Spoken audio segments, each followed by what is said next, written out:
Howdy everybody. So I've been taking a little bit of a break from working on the farm and put some projects on hold for the summer just while I relax a little bit at the end of the year. I've still been doing some general maintenance and upkeep like mowing and picking up sticks and whatnot, but yeah, kind of relaxing. So today's video, I'm going to show you a meal that I've been making very frequently over the past semester, called them farm burritos, and it's just kind of a mixture of cheap and good ingredients, and ends up being what I think is pretty good and simple. So I'm going to give you an exact ingredient breakdown for everything that I typically use in these farm burritos, and as well as the unit cost for those items for everything that I typically buy at Aldi. I think the only exception is the rice, and you usually get a 20-pound bag of rice from Walmart, and that lasts me forever. So it'll give you an exact idea of what the cost of these burritos are.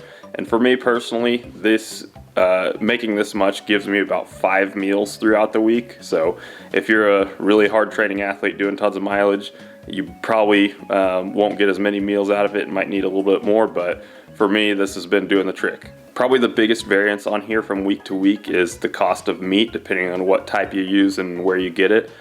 For me personally, there was a big expense because I needed to get some equipment to process our own deer, but Dylan Sprecher shot a deer out here on my land and we processed it ourselves, and so a lot of times I've been using ground venison for my meat, and right now, you know, I don't pay for it anymore, but stuff to get like a meat grinder early on, it's kind of a long-term investment. But anyways, the cheapest type of meat that you can really get for this, if you're looking to be as cheap as possible, you can get a pound of ground turkey at Aldi for very cheap, but I mean, you can use whatever you want for the meat basically. Another thing about these burritos is that they're pretty hard to mess up, and you can mix and match however you like. If you don't like any of these ingredients, don't use them. If you want to throw something else in there, throw it in there. So let's get to it now.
Shout out Smooth for giving me some farm fresh eggs before you took off for Utah.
And there you have it, simple as that. So now I've got that to eat tonight and then the next 4 nights as well, and all I need to do is warm up the mixture of stuff and the refried beans and make the burritos, and I'm good to go. Usually Aldi has avocados on sale, so a lot of times I'll incorporate that into the burritos as well, and maybe some salsa sometimes. So yeah, it's pretty easy. You can mix and match however you want, and it's a little more rewarding when you have something in there that you kind of did yourself, like Dylan and I processed the deer. So that's kind of the concept behind farm burritos, I guess, is that you're yielding some of the ingredients from the farm. So yeah, I think that's it for this video, and I will see you in the next one.